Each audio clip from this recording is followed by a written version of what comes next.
It also helps to make sure that anytime a new tactic or a new trick or a new channel comes on the scene, you're able to look at it through the right lens and the right filter of, hey, is this even right for my business in the first place?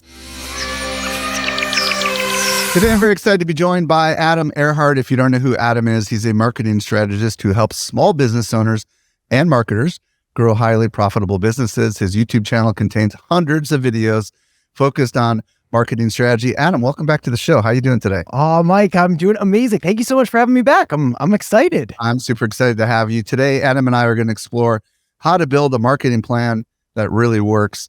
Now, Adam, there are a lot of people that listen to this show that are very much focused on the latest social tactics on Instagram, TikTok, Facebook, LinkedIn, ... You fill in the blank, right? Mm-hmm. And a lot of times we don't really focus on strategy.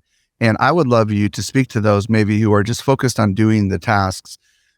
Why, as we're recording this in 2023, marketing strategy is so important. Yeah, right on. So it's amazing, right? Because all of the tactics and the tricks and all of that, first of all, it's fun, it's exciting, it's interesting, and you're often able to get these like really quick hits or quick wins and quick successes. The problem though, is that it's kind of hit or miss. So it's like, you're not really sure, was it the trick? Was it the tactic? Was it my ideas behind it? Not to mention, is this going to last? Is this a flash in the pan? What's going to stick around? So with strategy, and the reason that I'm such an, almost a zealot for it, like I'm such an advocate for having good strategy, is that it makes sure that you're doing the right things in the right place for the right people, which first of all is going to provide a sense of longevity and continued growth for your business. But it also helps to make sure that anytime a new tactic or a new trick or a new channel comes on the scene, you're able to look at it through the right lens and the right filter of, hey, is this even right for my business in the first place? Like, why am I going to waste time and money and energy on a platform that is not going to contribute to my business growth, that none of my potential customers are there, that is certainly, even if I do want to look at it, might be secondary or third or fourth or whatever it is down. So when you focus on strategy first, which I appreciate, we'll make it fun and exciting, but it's a lot easier to chase those shiny objects than to spend a little bit of time really thinking things through. But man, it's those like the businesses that win, you know this, they're the ones that even if they don't talk about it, everything they do is grounded in strategy, either through intention or just through sometimes just luck. They've just happened to intuit the right things to do. So yeah, it's key. It's everything. There's so many quotes about and I can't remember them exactly, but those are a successful plan to succeed, right? Yeah. And the idea of putting a plan together, but being agile enough to know when what you're doing isn't fitting within the objectives of the plan, I think is so very important. And, we at Social Media Examiner are in the business of teaching people tactical activities that they can do across the social platforms to improve exposure, reach, leads, eyeballs, whatever, right? And sometimes it's kind of like this, I'm forgetting the analogy, but it's like this squirrel, you see this thing and everybody chases it. And right now, let's be honest, it's AI. You're focusing on it. Yeah. I'm focusing on it. It's hot. It's exciting, but it's got to fit into a strategy. And this is why I think today it's really important. And the other side of this is for those of you that are working for a business that's not your own business, or for those of you that are actually consultants or coaches or small business owners, the idea that you can be, if you have a strategy and you present a strategy, for example, to your superiors or your boss or the owner of the business, this can be job security, right? Because this will give someone reason to stick the path a little bit longer because they see the plan. They see where it's going, right? Mm-hmm. And then, of course, for those of us that run our own businesses like you and I do, Adam, the idea of having a strategy makes life a little easier because you're not just chasing after stuff and expending finite resources. Any thoughts on any of that? Yeah. All of them. There's 3 points. I want to make sure I hit them all. So remind me of the AI one just in case, because that's the fun one to talk about. As far as the job security thing, and then from your own business perspective, because those are both super, super interesting. Let's talk job security. So it's like when you're thinking about what a business wants, and I get asked this all the time, it's like, well, how do I show that I'm valuable? How do I show that this is actually good? How do I grow my likes or whatever it is? I was like, okay, well, this is amazing. What we've got to do is you've got to remember that what the business is looking for at the end of the day is results in the form of revenue and customers. That's business. It's business 101. So it's like the better that you're able to relate what you're doing to the results that you're getting, the more valuable you become.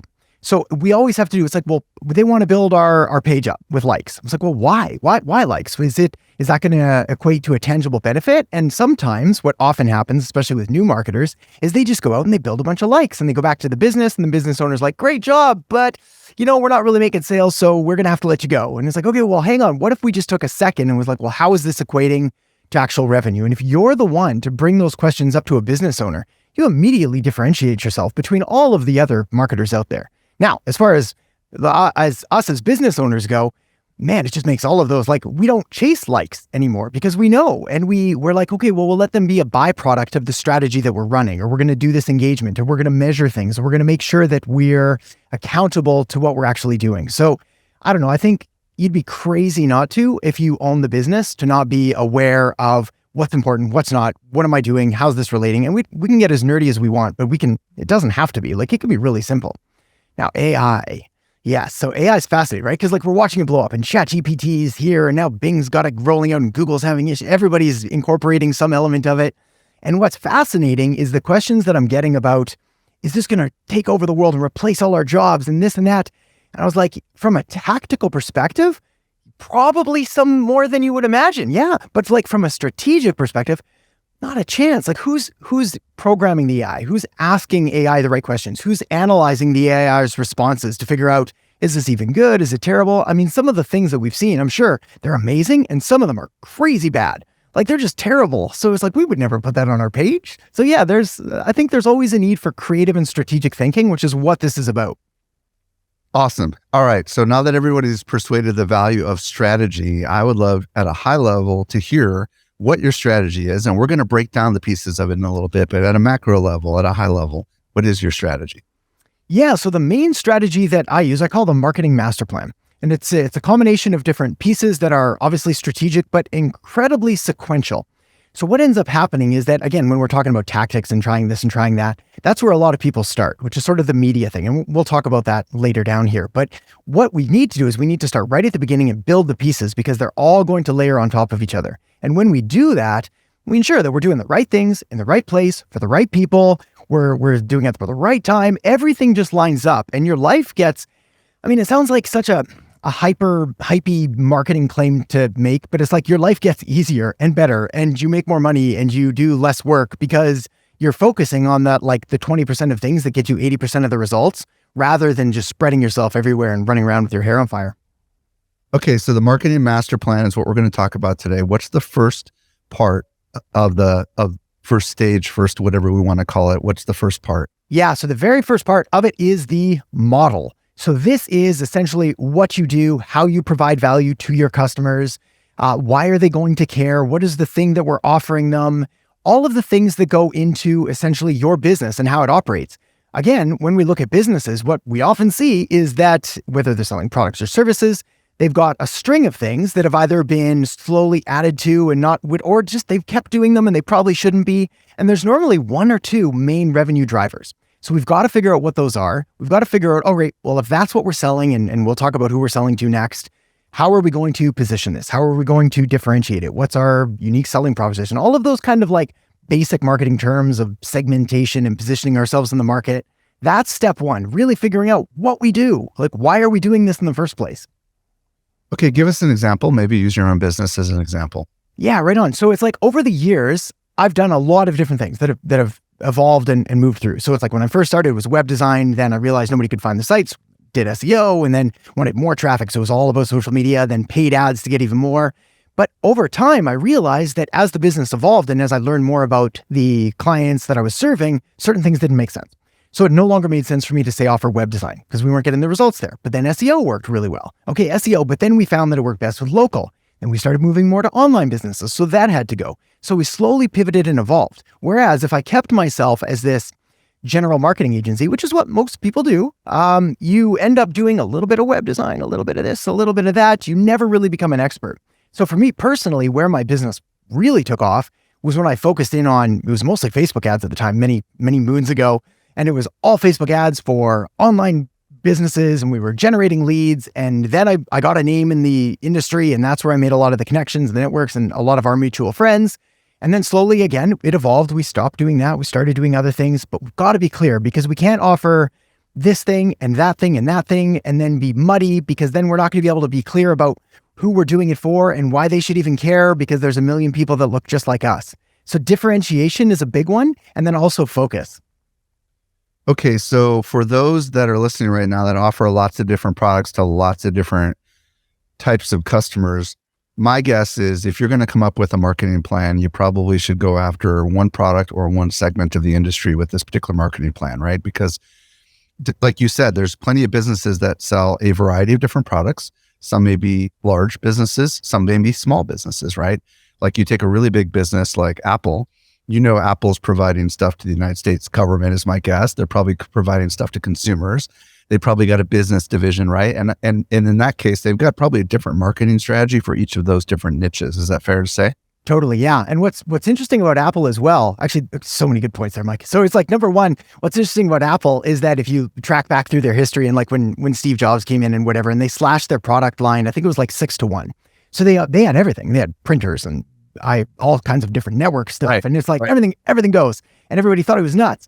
And then the business became incredibly popular. But also, yes, because they're so big, what we tend to do is like a lot of people underestimate the volume of customers available for smaller niche down things like that. So what often happens is like, well, I'm just doing fitness and I can't find enough people. I was like, okay, well, I can't remember the latest stat, 60 billion a year industry. Like these are big. So if you've got one target market that you're focusing on, one product or service, you've got a 7-figure business. And there's very few exceptions that I can think of or I've not come across. Now, 8 or 9-figure, $1 billion, yeah, we might have to broaden things a bit. But also when we do marketing, we do it one offer, one market, one segment at a time.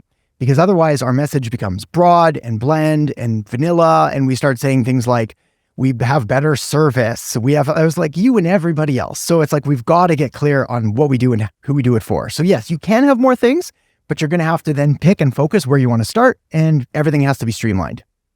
Okay. So the first M, and just closing, there'll be multiple M's. There's some M's. Yeah. The first M is the model.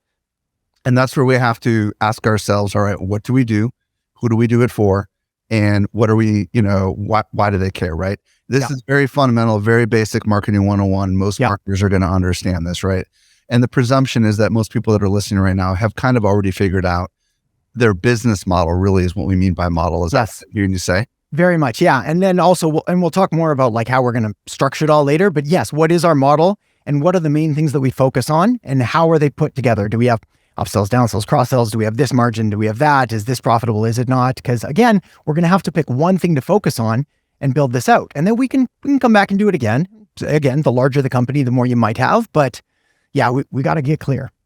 Okay, so we've got the first M. What is the second M? The second M, the next piece of the puzzle, the market. So this again, it's funny and it's interesting to talk about the basics of ideal customer avatars and target market and target audience and all synonyms for the same thing. Because we as marketers, we know this, right? Like we know this, everybody talks about it. And yet again, common sense, common practice, two different things. How often do we go through our model? Are we going through it every month and looking at, hey, does this still make sense given today's climate with the changes in technology, with the changes in trends? Our target market, how often, like everybody has an idea and the more established businesses, they normally know this pretty well. Who's your target market? And again, we'll look at it from 3 different angles. So we're going to look at demographic details like age, gender, income, occupation, all the stereotypical stuff. We'll look at geographic details, city, state, province, country, where they live. Most important, we look at psychographic details, more important now than ever before. So attitudes and values and beliefs, lifestyles, organizations, affiliations, all of those, as well as miracles and miseries, which we'll talk about in the next section there. But we need to figure out essentially who these people are and what are the problems that they have that our business is uniquely positioned to solve. That's the kicker. And this changes. That's the other thing. It's like what your market was a year ago, probably different today, which is why we always want to be doing not just necessarily the sort of stereotypical ideal customer avatar profile, which are important, but we want to list out our customers, top to bottom, best to worst. Finance is an important aspect, but so is personal fulfillment of working with them, how much of a pain in the neck they are versus how many referrals they give us. And we'll rank them all from top to bottom. And we keep this internal, obviously. This is a very sensitive subject. But what we want to do is we want to look at the top 20% of those customers and we want to look for trends. We want to look for commonalities. We want to look for things that they have so that we can go out and find more people like them. Because people always say, well, my business runs on referrals. I said, that's fantastic. But if you're getting referrals from your bottom 10% of people, you're getting bad referrals and you're going to get more bad people. So you want to find out, what do these top people have? Maybe it's gender, maybe it's not. Maybe it's this interest, maybe it's not. Maybe it's they live here, maybe it's not. Everyone is different. And so we've got to be really, really crystal clear on who that is. I, fascinatingly enough, just went through this with my head of sales yesterday. We sell sponsorships, for example, for this podcast and for some of the other stuff inside of our email. And historically, the companies that we've targeted are large software companies that want to be in front of marketers.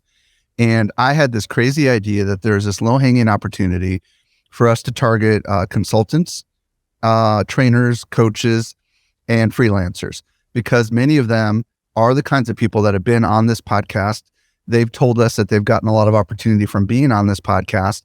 And, what if they could get in front of this audience and offer their services in a direct service kind of way? Mm-hmm. So what I did was I went through some of our research, because we do research of thousands of marketers. And this is, by the way, market and marketing. This word market is in the word marketing. This is the core of marketing, right? Yeah. And I identified, okay, what part of the world are they in? What is their age? What is their gender? What are their struggles? What are they interested in? And I spent an hour yesterday with my sales director identifying what percentage of our audience met this mark. They're consultants / freelancers targeting other marketers who are interested in learning more about paid acquisition, they're interested in learning more about how to generate more leads and more sales, right? Mm-hmm.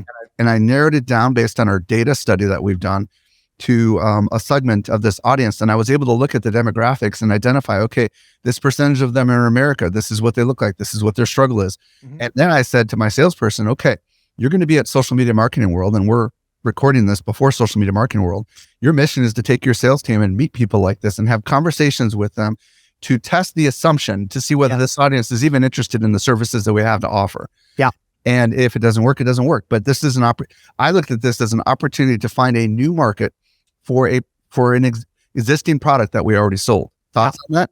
Totally. Yeah. Genius. That's perfect. That's exactly what we do. It's like, but without that insight, wouldn't have known how to test it, wouldn't have known where to test it, wouldn't have known what to do, which is why it's crazy when someone thinks about, say, launching a new offer and they're like, well, yeah, we're just going to send it out to people. I was like, okay, well, the statistics of new businesses failing don't just apply to new businesses. They apply to new offers to existing businesses as well. If you look at businesses that have been around for any time and they launch new things that fall flat, it's normally because a lack of market research, a lack of understanding of the customer avatar. And it's not market research in running, say, focus groups and multiple surveys and doing complicated analysis. None of that stuff. That's not my jam. It's doing exactly what you did. Let's look at the people that we have.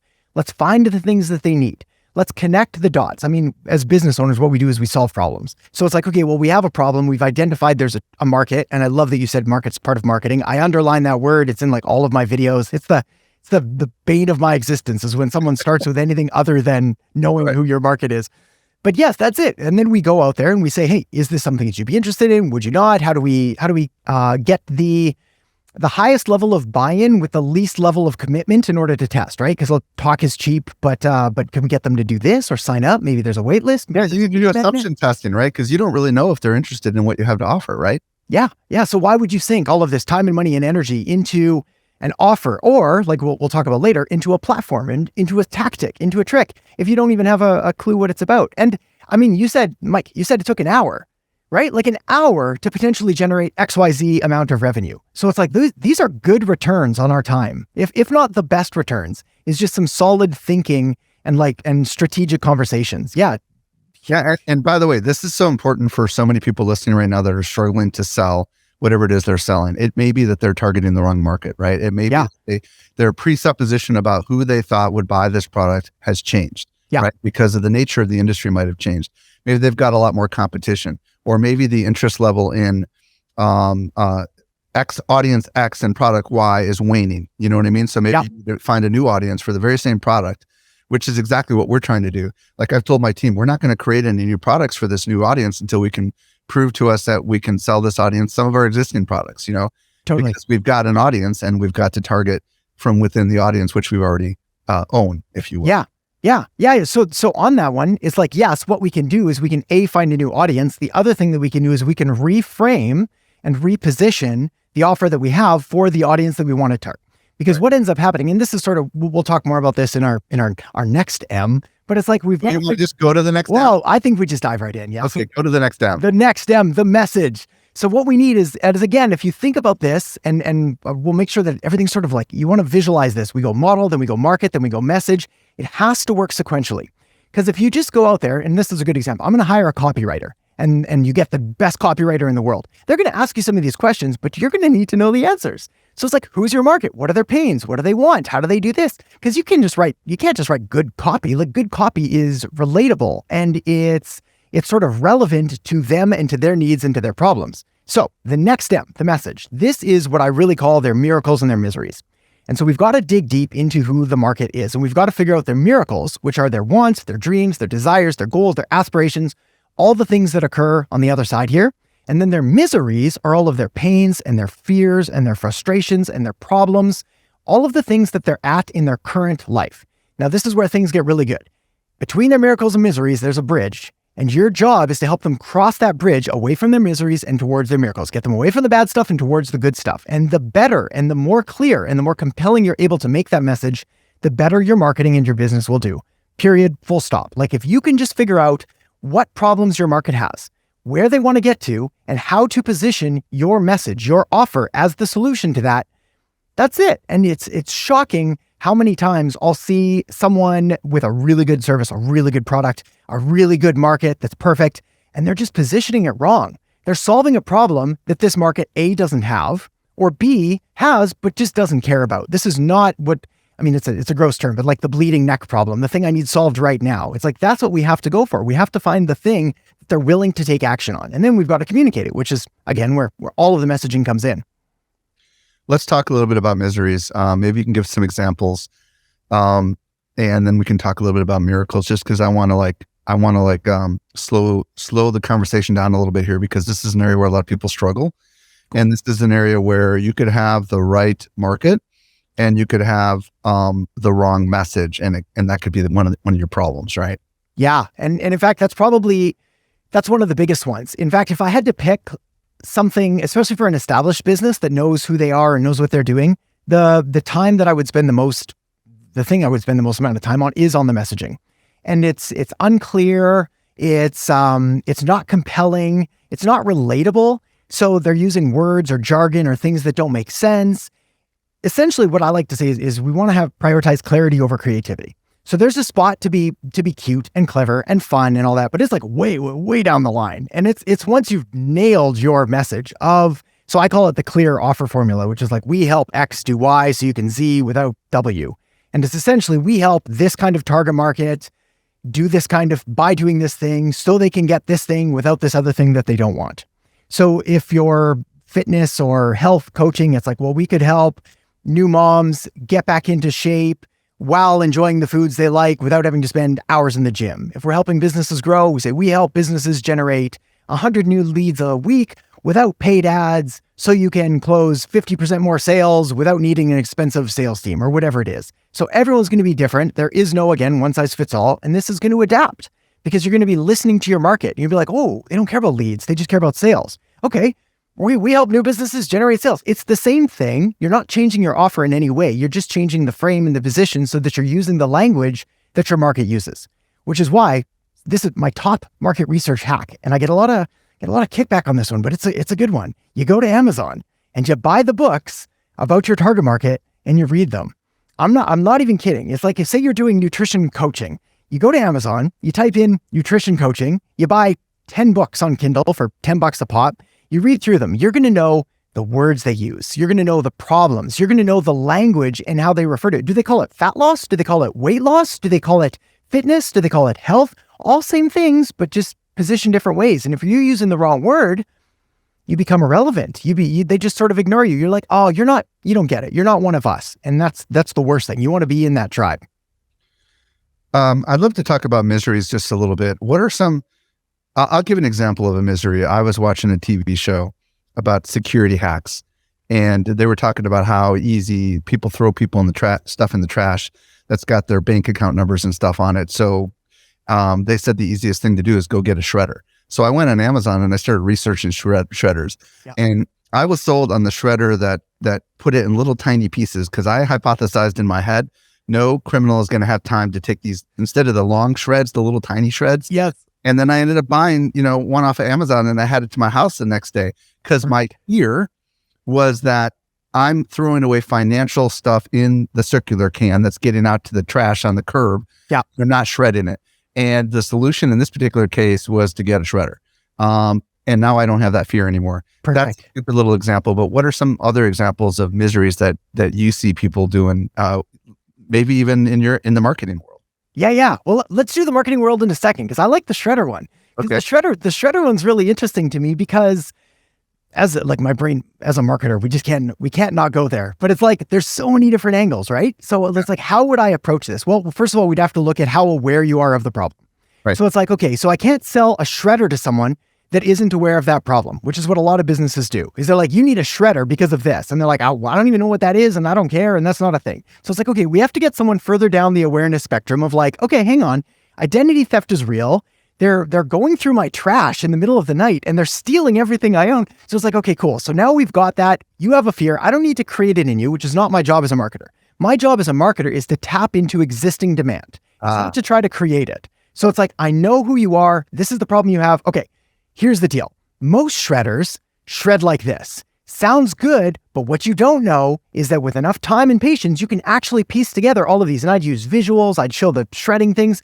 But with our, I think, a diamond cut shredding, whatever it is, here's what ends up happening. Instead of 5,000 pieces, it's 50,000 people. It's exponentially harder to do whatever it is. So now we could talk about that. We could talk about how people were afraid of it before, and these are the areas that's rising. And we talk. And it was $10 more. That's it. Yes. It was worth spending the extra money to know that I had the little tiny pieces that were going to be impossible for someone to put together, right? Perfect. Right. So the misery again, I was like, well, what's the cost of identity theft? Okay, so hang on. So the cost of identity is $30,000 in lawyer fees and that, or $50 for this shredder. So it's like, we can always do it. And we don't want to, it's tough because like as an ethical person who doesn't want to go out there and just scare people for no reason, there is a balance and there's a fine line. But I think it's important to remind, first of all, never sell anything you don't believe in. That's kind of like rule number one, because then you just can't do a good job and it's scammy and salesy and sleazy and gives us all a bad reputation. But if you believe in it and it solves a problem, you have to make somebody aware of the full extent of the problem. So it's like, yes, you saw this thing on identity theft, but were you aware that it also could cost $30,000? It could also impact your family. And you're like, oh man, I need 3 shredders. Put them on, what is that, subscription? Make sure they do, like, in case my first shredder breaks. So yes, I think. Yeah, and I need AI I need a robot to pick up my paperwork and just throw it in the shredder. That's right? it. Well, how are you doing this manually? Do you know the time you're wasting every day, Mike, by manually transferring? So it's like, okay, so we've got a pain, but we can do this with literally anything. We could do it with irrigation. This is a fun one because it's so boring. So it's like, we've got a decent sized lawn and it's always dead in the back because we have water restrictions and we can't get water from here. So we have 2 different ways of marketing irrigation to me. You have option 1, which is like, hey, we do irrigation systems. And then I ignore you because I was like, that's cool. I don't need that. Option 2, hey, Adam, you know how your kids go out in the backyard and they're playing and the grass is rough and they're getting cut up and it's dirt and it looks really bad and you have people over and your house resale value is actually going down?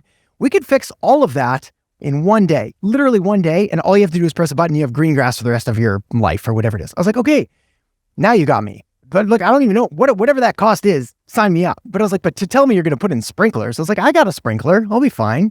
But we can do this again and again. We've just got to sort of go back to the main core drive and desire of what people really want. And there's a balance again, because we can't tell everyone that they're going to get rich and healthy and happy. It's like, we've got to find where that balance is. But yeah, they'll tell you if you talk to them.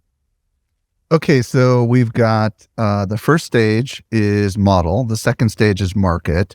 The third stage is message. We've got some more M's. All right, what's the next one? Next one, media.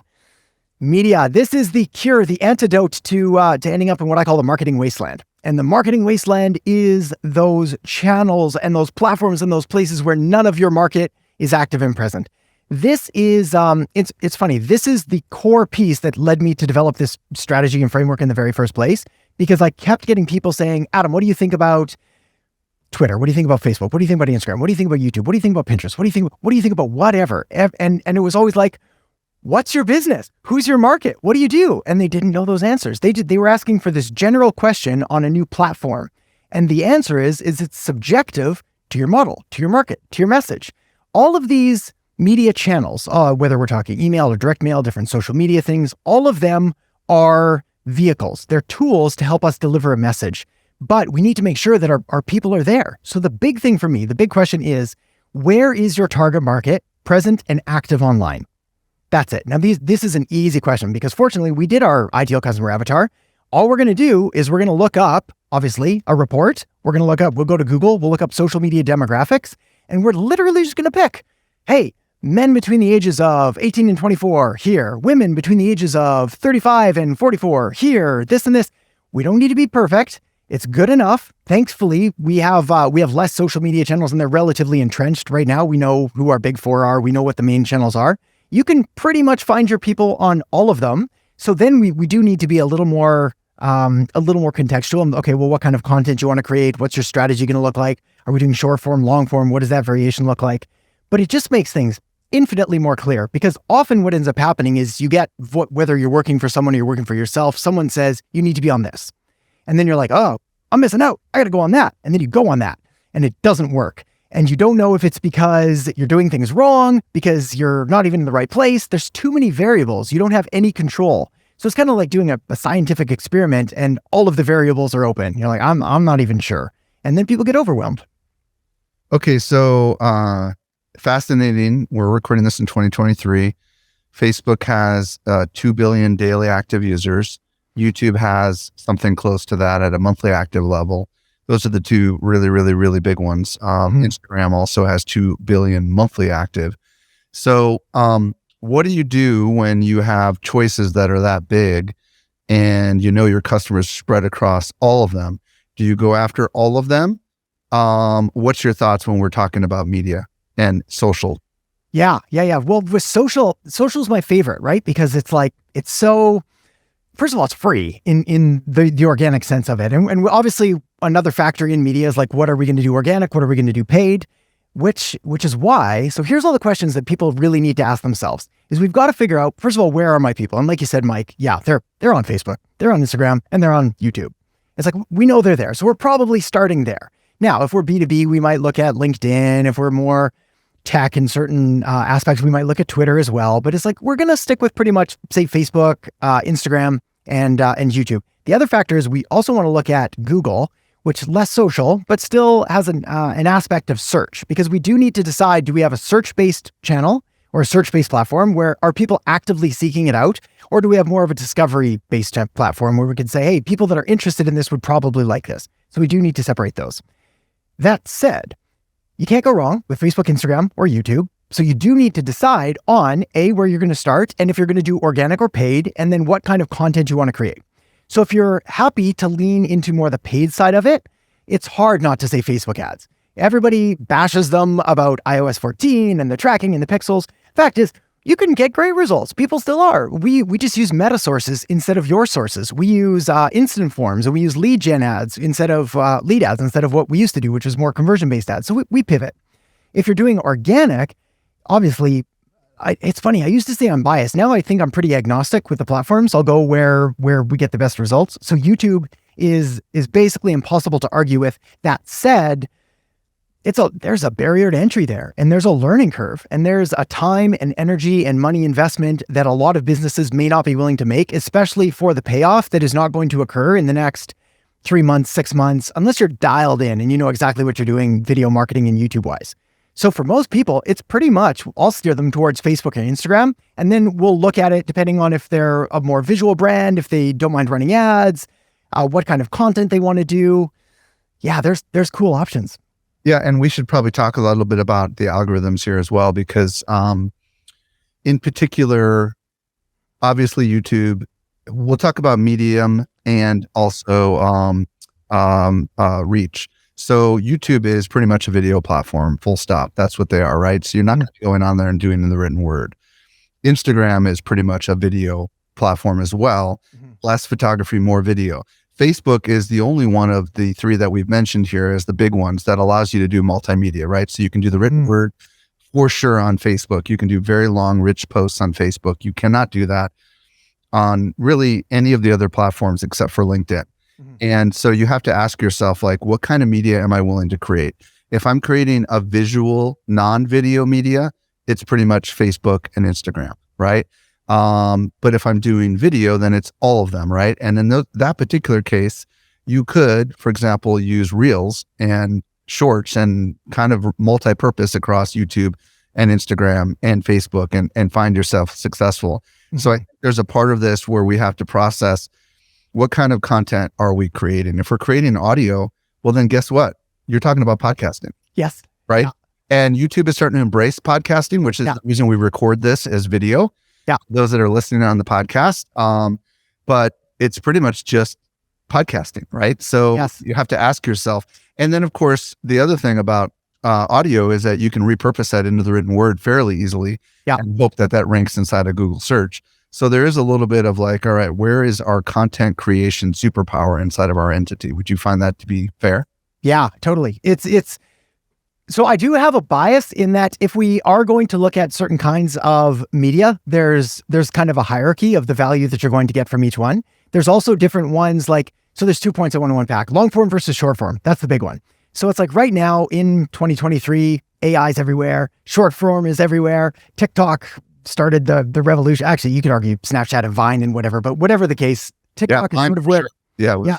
Yeah. Oh yeah, the good old days. But so TikTok made it the thing that it is right now, and it was through the algorithm. Now there's issues on trust and what everybody thinks about it and all that, but you can't argue with the fact that it's getting just a disproportionate amount of attention, especially among younger generations, and it continues to sort of move that way. Now, all platforms age up. We know this. However, we can create a TikTok. We can put it on Instagram as a reel, as Facebook as a reel. We can put it on YouTube as a short. We can upload it to actually most other platforms. I think Pinterest has I forget what they're called, but they're video pin reel things. You can do it on LinkedIn too, I think, and Twitter. Do it on LinkedIn. Twitter, especially now that they've got the $10 verification or whatever, you can do, I think it's up to an hour long. Regular, it's 2 minutes, 20 seconds. So I mean, you've got options. So I think for anybody just getting started, it's hard not to push you in the direction of video, despite it being uncomfortable and barriers. Now, we could talk about YouTube in a second, because obviously that's a different beast and it's evolving and it goes through cycles as well of overproduced to underproduced, but it's hard not to say video is important. Now, with video, if you can force yourself to do a long form video, even if we do a podcast like this and we record it, so now we have YouTube, we can take the audio, now we have the podcast, we can take the podcast, we can transcribe it, now we have text. So you just have so many options. So many options. Now you can literally be everywhere with one piece of content. You can take this, we can make reels from it, we could take clips. I'd probably suggest re-recording certain aspects of it if we had a particularly interesting thing that we say, well, we'll re-record it or whatever it is, because then it looks just a little more native to the platform. But yes, you can succeed with all platforms. There are, again, different advantages to different places. YouTube has baked in search functionalities, even though the other platforms are working on that as well. Podcast, probably one of the best ways to build trust and rapport and establish a relationship, but not a very good algorithm for getting found and getting discovered. Amazing for nurturing an audience that you already have.